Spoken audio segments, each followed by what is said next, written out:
আসসালামু আলাইকুম। এক বিশাল গভীর অরণ্যের ভিতরে ঢুকে পড়ছি। এখানে শুধু বাঁশ বাগান আর বাঁশ বাগান, চারিদিকে শুধু বাঁশ,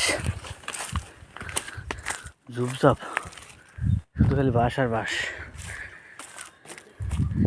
একবারে গভীর।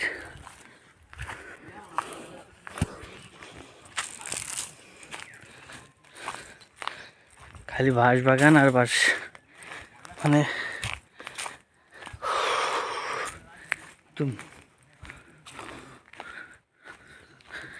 থেকে বাঁশ ছাড়া আর কিচ্ছু নাই।